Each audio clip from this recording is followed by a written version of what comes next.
Hello, everybody. Today we are joined by a very special guest, Kerry Mann, aka Homestead How on YouTube and Instagram. Kerry, welcome. Wonderful to have you here. Thank you, Simon. I really appreciate it. I've been following your YouTube channel for quite a while, and I follow you on Instagram too. And I know there's a lot of really interesting content about both homesteading and the carnivore diet. And I know that there is some sort of documentary in the works, which I'm looking forward to hearing about. So I can't wait to dive into your story. Would you be able to kick things off with explaining a little bit about your story, and in particular, how you got into the carnivore diet?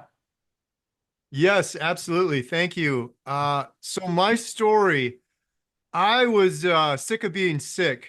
I'm 44 years old right now. My wife and I moved to a homestead property about 9 years ago with our daughters. We have triplets plus one. Wow. And yeah, it's busy household. And nine Triplets. years ago, of course, our girls were a little bit younger back then. I think they were right around age 10, the triplets were. But I was going through just a horrible bout of depression for years and years, depression and anxiety for most of my adult life. But the last 10 to 15 years or so was when it just accumulated and got worse and worse. I was just hopelessly depressed. It started getting worse where I got insomnia and I couldn't sleep at night. My anxiety was just through the roof. I would get anxious about every little thing. I'd be losing sleep, being anxious about little things that I probably never needed to worry about. And my physical health started getting worse and worse as my depression was bad as well. So I was diagnosed with IBS several years ago. It's just every time I would eat, my stomach would hurt. Mm. I had two kidney stones, which was some of the worst pain I've ever had in my entire life. Wow. I had gallbladder pain and I went in for that. And because of the IBS and the stomach issues, the doctor did an exam and he's like, your gallbladder is borderline. He's like, we could remove it or you could leave it. And I said, let's remove it. I'm in so much pain every time I'm eating. Maybe this will help me. So I lost my gallbladder. About 2 years after that, my appendix burst on the operating room table. I thought I was Oh. having kidney stones. I had this horrible abdominal pain. It turned out to be my appendix, and they got me in for surgery, but it burst before they began the surgery. It turned into a huge procedure. Would have probably killed me if I wasn't in the hospital when that happened. And I had arthritis in my lower back, elbows, and foot for about 18 months. It was just agonizing pain I had in my foot. They said it was gout. I could barely put any pressure down on my foot. I'd go to the grocery store. I was riding around on one of those mobility scooters. Uh, I had skin cancer on my ear. Like I was just a mess. And these things just one thing after the other after the other. And the biggest thing that happened for me besides the depression and anxiety was about 8 years ago, in my 30s. I think I was like 36 at the time. I was at home and really depressed, fatigued, 100 pounds heavier than I am right now, just clinically obese. I was sitting on the couch and I went to stand up and I got very dizzy. And my finger was tingling and the side of my Oh. face went numb. And I was very confused. And my wife is like, what's going on? And I couldn't formulate the words to tell her what was happening. She called 911 and I went to the hospital. I spent 5 days in the stroke unit of the hospital and I suffered a TIA mini stroke.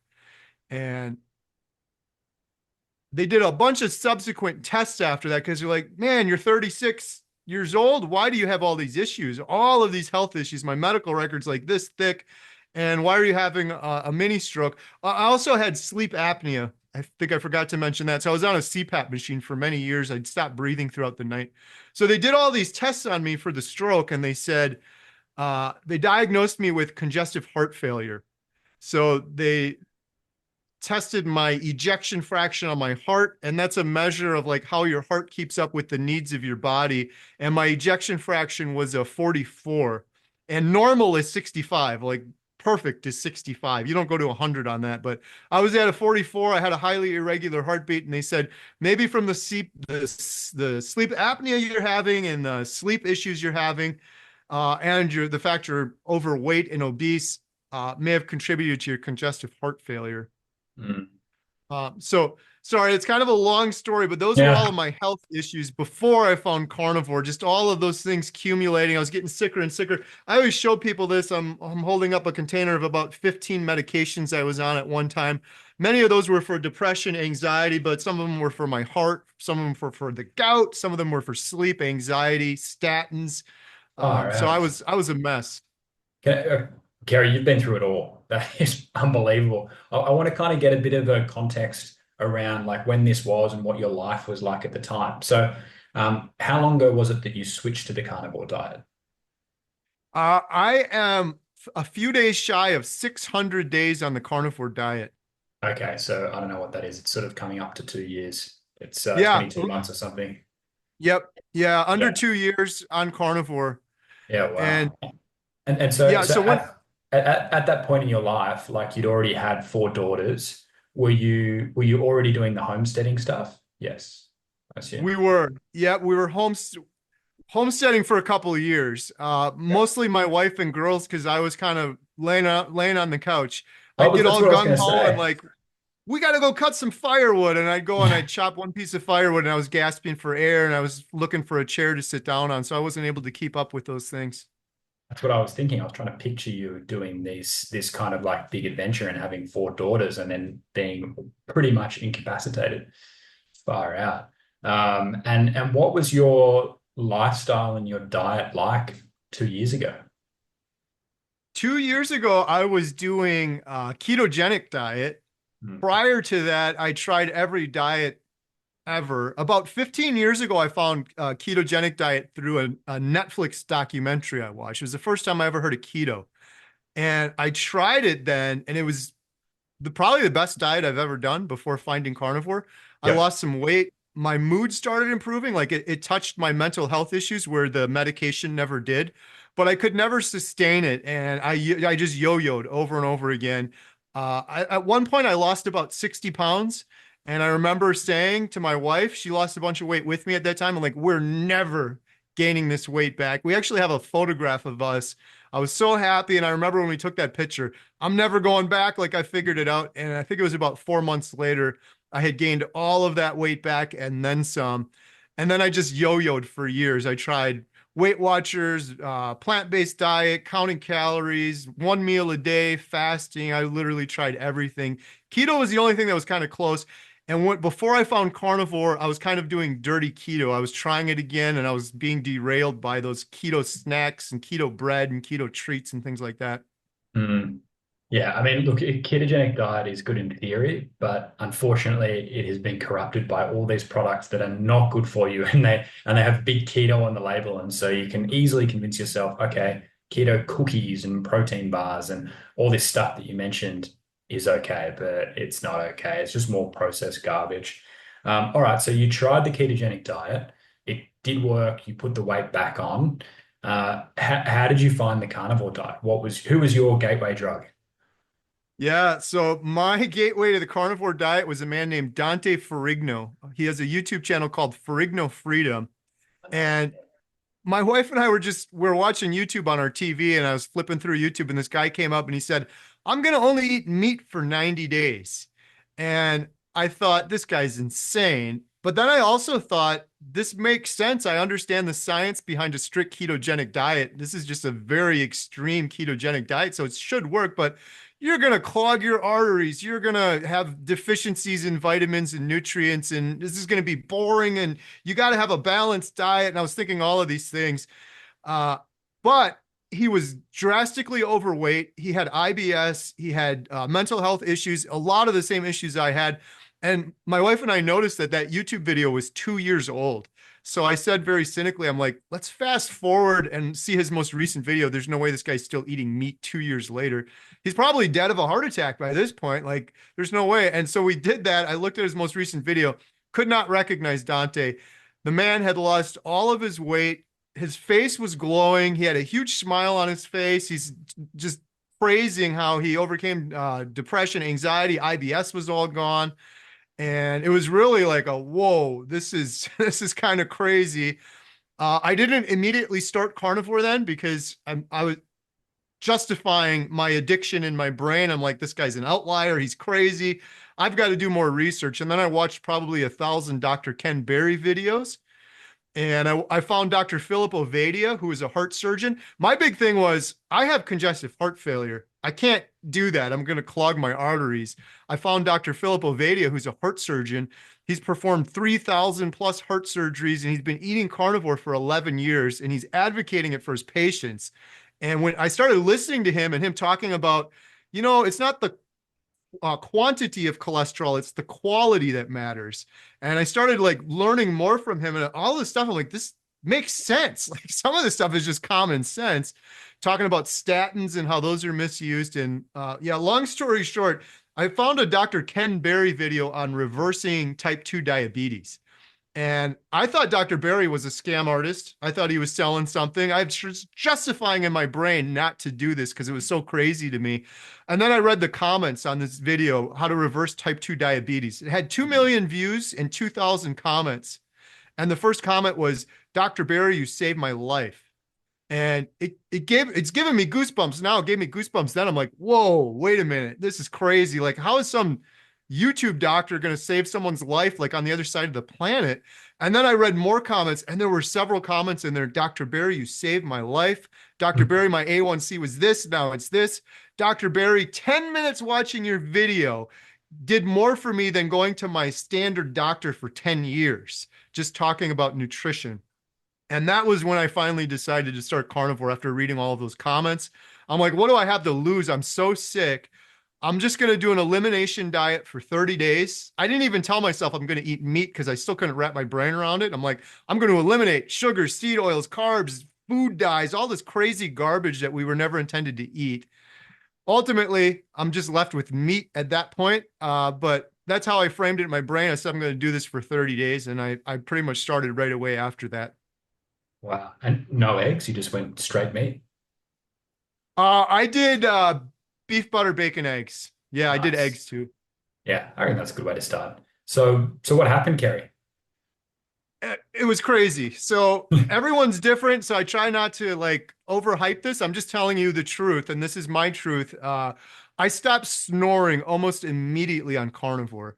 And subsequently, I watched Dr. Jordan Peterson on Joe Rogan, and he said, on Joe Rogan, he said, I stopped snoring the first week on carnivore. And I've heard a ton of other people say that. When that happened to me, it blew my mind. It happened so quickly, like right away on carnivore, because I hated that CPAP machine. I almost died. Like I would stop breathing throughout the night for years. My wife would, my poor wife, she had to like, are you okay? Like, are you alive? I'd be gasping for air, even with the CPAP machine on. And throughout the years, when I had that horrible depression for 15 years, if I would ever get good sleep, it was very rare. I would notice the next day, oh, my anxiety's down. My depression's a little bit less. My mood's a little bit noticeable. So when I'm like, I could fix my sleep with this, I was so excited. I'm like, this is incredible. And I've subsequently learned that I was just snoring because of inflammation, which everyone watching this should be concerned with inflammation. Most people aren't. Most people are worried about cholesterol and clogging your arteries like I was, but inflammation is horrible for us. I was walking around inflamed for years and years. And if your airway, your tongue, your mouth, if it's even just slightly inflamed, you can end up snoring. And so I didn't lose a pound and I stopped snoring. And I've heard a lot of other people do that. A couple of weeks into carnivore, like week 3, I had this whoa moment. Like, what is going on? My mood just improved drastically. I wasn't like, I'm no longer depressed. I've cured my depression, but it was a noticeable improvement in my anxiety and my overall mood right around 3 weeks. And around 3 weeks too, my stomach issues. I said to my wife one day, I'm like, I can't feel my stomach. What is going on? It's like my stomach disappeared. It just feels like light, like there's a cloud of air there where it always felt heavy and bloated and painful before. It's like I feel like I don't have a stomach anymore. And so, yeah, all of these things started happening to me very quickly on carnivore. And then on day 30, we talked about the homesteading. I've been doing homesteading for like 9 years. We were doing YouTube videos on our, mostly my wife. I did a little bit like on our chickens and goats. We're building a greenhouse. So I'm like, I'm going to do a video. This is so remarkable what's happening to me. I'm going to do a video 30 days on carnivore. I'm going to put it on my homesteading channel. And I'm never going to do another carnivore video again. I'm just going to do this one video. I did that video and it just went crazy. And I had so many people commenting like, I overcame my lifelong battle with depression. I overcame type 2 diabetes. I fixed my fatty liver. I had people in their 70s and 80s telling me they've been eating carnivore for 5 or 6 years now and they're thriving. And it got me excited. And I started hearing more and more stories and I got really passionate about it. I decided to do another YouTube video and another YouTube video. And I really haven't shut up about it since. I love it. Look, you're an excellent spokesperson for the carnivore diet, Kerry. You speak so clearly and you've got an incredible story. So I'm glad you're out there sharing this information. It is really wild when you fall down this carnivore rabbit hole. And as you say, you start reading the comments on people's videos like Dr. Berry or Dr. Chafee, and it's pretty phenomenal. Like you are reading thousands of people explain their personal experience overcoming chronic disease, which they were told by all their medical professionals was irreversible. And you're just reading through these comments and you're like, this is real. They are real people. They're not bots. This is just account after account after account of people doing what is apparently impossible. And I had the exact same experience as you, Kerry. And I loved listening to Sean Baker's podcast. He used to get like a new person on, I think it was every day or something. And I'll just put that on and be like, cool. So carnivore diet cures epilepsy, rheumatoid arthritis, like depression. Like it will just be going through and through, and you'd be like, this is unbelievable. All while you're starting to experiment with the carnivore diet yourself and just being like, okay, butter, bacon, beef, and eggs. That's it. Yeah. Pretty phenomenal. It's incredible. It still blows my mind. I'm 600 days in. I've interviewed probably 100 carnivores, 32 for our documentary, many more on my YouTube channel. But I don't know of any other, I don't even want to call it an intervention. It's a way of life, but I don't know of any other thing on this planet that there's that much healing. It's crazy. Certainly not any other diet that I've seen, not even any other medication really that I've seen that provides this level of healing across such a broad spectrum of health issues. Some of the things I hear, it's just unbelievable, but then I hear them over and over and over again. It's just, it should be front page news. It's just, it's criminal to me that more people don't know about this. Yeah, it should be front page news. It should be in the dietary guidelines. When you go and visit the doctor, the first thing they should ask is, what have you been eating? Yeah. Maybe that will happen in the future. I suppose it just depends, the powers that be, whether they continue this merry-go-round of processed food and pharmaceutical drugs, because this just wipes out those whole industries. Yeah. It really completely changes the world when people open their eyes to what's going on.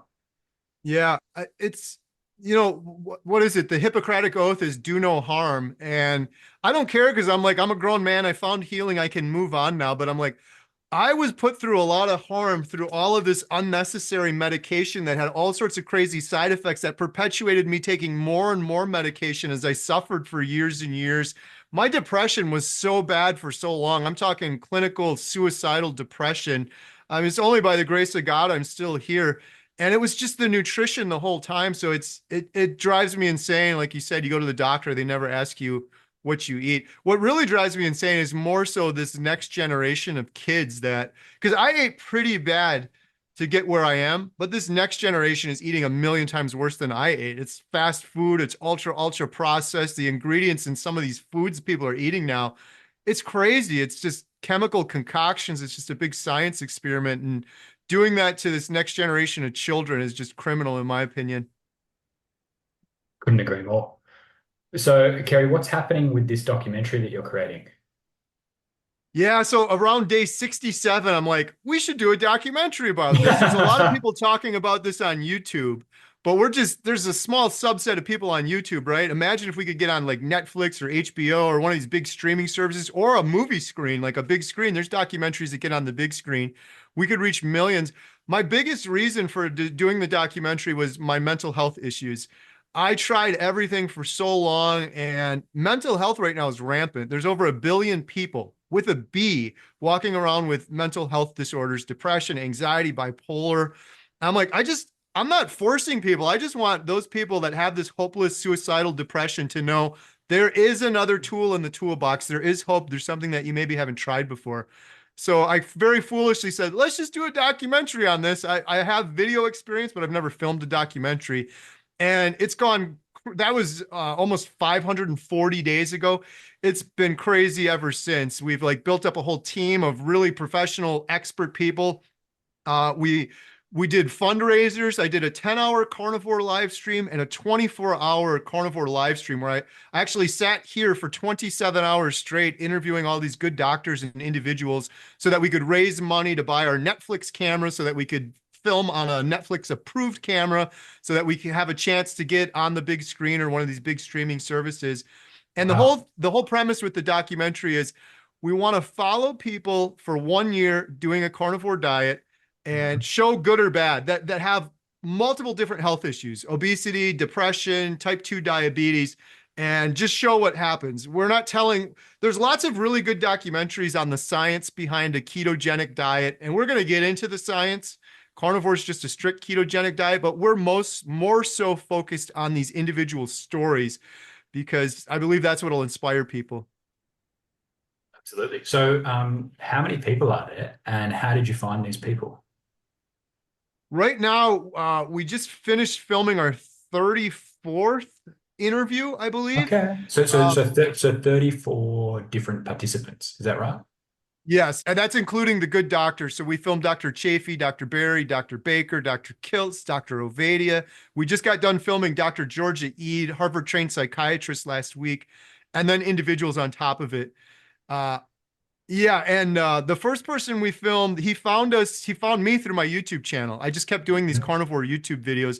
The first person we filmed was Bill Knott. He was 700 pounds, stuck Oh, in his yeah. house in Alaska for Yeah. 5 years, didn't go outside. He left a comment on one of my YouTube videos. So my daughter and I went to film him. He was the first person we filmed. And we just filmed him again. We filmed him 1 year later. So he's done the whole process at the beginning and 1 year later. He is down 270 pounds. He overcame depression, anxiety, horrible brain fog, and inflammation. And he's outside in the freedom of Alaska for the first time in 5 years after being stuck in his house. So he's one of many that we filmed. There's a couple people we're following for 1 year, and then some of the individuals, we're going to do a more condensed version of their story because otherwise the documentary will be like 8 hours long. So Awesome. And when can we expect to watch this documentary? that's the big question. We're aiming for the summer of next year. And the reason it's taking a little bit longer than people would like is just because we're trying to follow a couple people for a year. And that, of course, takes a year. So that adds a bunch of time to it. And we also want to do the best job we possibly can. I feel like we only get one chance at this. And I really believe, I believe we're going to reach millions of people. And it's not me patting myself on the back. It's these individual stories like Bill's story in here. They're so powerful. We've got a woman with Parkinson's. She could barely walk 10 steps, and she's about to hike the St. Francis of Assisi Trail. It's 500 miles. It's going to take her 30 days. Wow. And she's one of the ones we're filming a year later. So that's coming up early next year. So we're trying to wrap things up filming her. But these stories, some of these stories are just incredible. They're so inspiring. Yeah, absolutely. I think you will definitely reach millions of people. I mean, even you get all the doctors and influencers to share it on their socials, and you should get a lot of eyeballs on that. It would be incredible if you can get this onto Netflix, or if you can get it onto mainstream TV. Just that sort of like credibility of having these established names, which is frustrating at the same time because who are these people to say what's real and what's not? And there's been several total BS plant-based documentaries that have appeared on Netflix that have been funded by people who have interests in plant-based proteins, impossible burgers, and all sorts Yep. of things. If a truly independent film can make it onto a platform like Netflix, that's a total shift in the perception of the carnivore diet, which is still considered a bit fringe, a bit woo-woo, a bit wacky. That'd be huge. Yeah, 100%. I'm glad you said that too. I've done so much research into this, and so many of the documentaries we see nowadays, they're completely biased and they're bought and paid for by, like you said, Beyond Meat or some pharmaceutical. There's some incentive to bias it.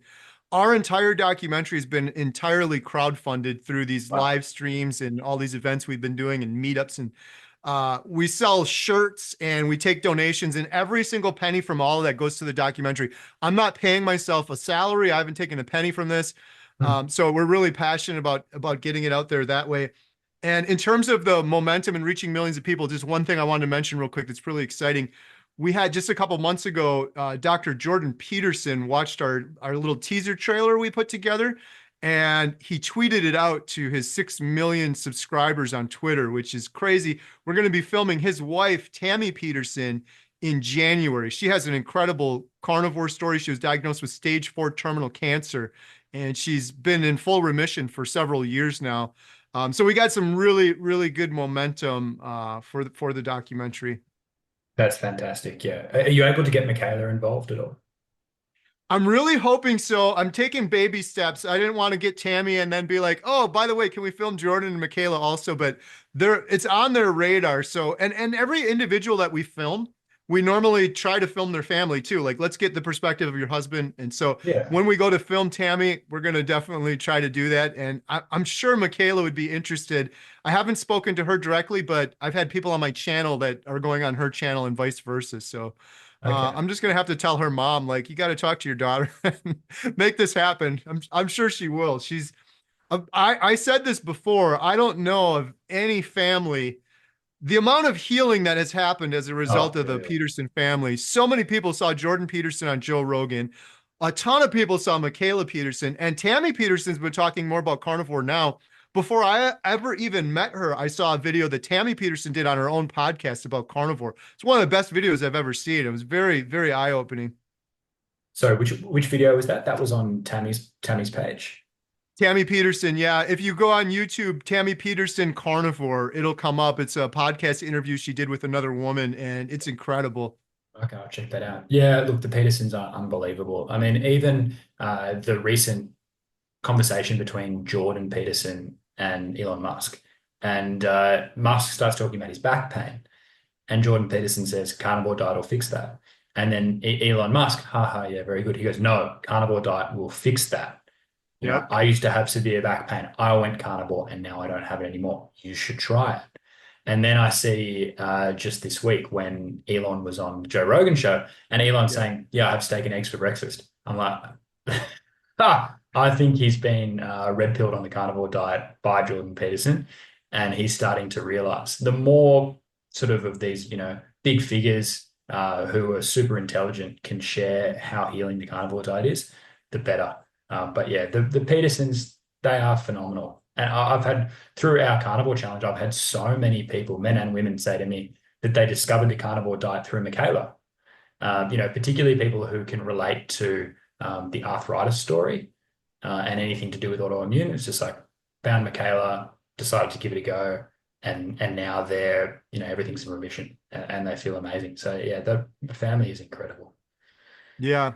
I saw that same thing with Jordan Peterson on Joe Rogan. I was thinking the same thing. Oh, he's leaning into it now. It'll be a next time we hear from him, he'll be a full-blown carnivore, I'm sure. Um, one last thing I wanted to say real quick too.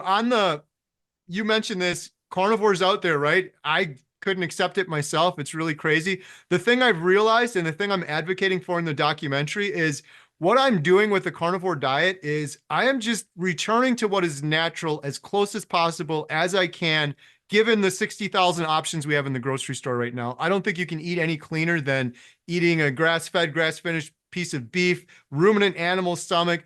The plants, even if you go plant-based, you got pesticides, glyphosate, you got plant toxins, there's all those things. So that's really what I'm advocating for in the documentary in the end is just returning to what is natural for humans. Totally agree. And if anyone's curious about how they might feel on a carnivore diet, I always say try a carnivore breakfast. Just have bacon and eggs, or just have steak and eggs, or just steak for breakfast, and then see how you feel. See if you get those hunger pangs in the middle of the morning. See if you feel lethargic. See if the brain fog and the depression is still there, and just give it a go. Because exactly what you're saying, Kerry, when you strip everything back to what is the most pure food you can eat, it's animal products. It's the least tampered with food. It is pure nutrition without all the plant toxins. And your whole worldview can change simply by eating something that's not poisoning you. It is unbelievable. Kerry, you and I still have to sort of remind ourselves. Sometimes I think it's too good to be true that a diet change can make all this difference, but it really does. Yeah, absolutely. Yeah, it can change everything. It's amazing. It's funny how you say it, but it's so true. When you just stop poisoning yourself, you get out of the way, you put the natural things in there. That was my big realization recently. It's like this isn't some magic because I'm eating meat. This is how all humans should be if they weren't all slowly, chronically poisoning themselves with this food we were never intended to eat. 100%. So, Kerry, how can I support the Healing Humanity documentary? Yeah, well, if you visit donate.healinghumanity.movie, we have more information about the documentary. You can donate. We have a GoFundMe there. If you buy our shirts or become a member on my site, every penny from that goes to the documentary. Like I said, I'm never taking a salary for that. And we're looking for more stories because we're not just doing the documentary. Okay. It's become so large. We're doing a series afterwards. And I believe I'll probably just keep doing the series the rest of my life. So we're going to have an episode on mental health, an episode on type 2 diabetes, and it's just going to keep rolling season after season. So if you want to share your story, if you potentially have a good story to share to be in the documentary series, you can do that at the healinghumanity.movie site as well. Perfect. And guys, make sure that you're following Kerry. It's Homestead How on YouTube and Homestead How on Instagram. YouTube channel's awesome. There's so many good carnivore stories on there. Um, so certainly worth checking out. Kerry, thank you so much for your time. This was great. I'm really glad I got to learn more about you, got to learn more about the documentary, and a big thank you for all the work you're doing in the carnivore diet space. You're going to reach millions of people. You're already making a difference, but you're going to make a massive difference. So you should be really proud of what you're doing. Oh, thank you so much, Simon. I really appreciate your nice words and appreciate you having me on here. My pleasure.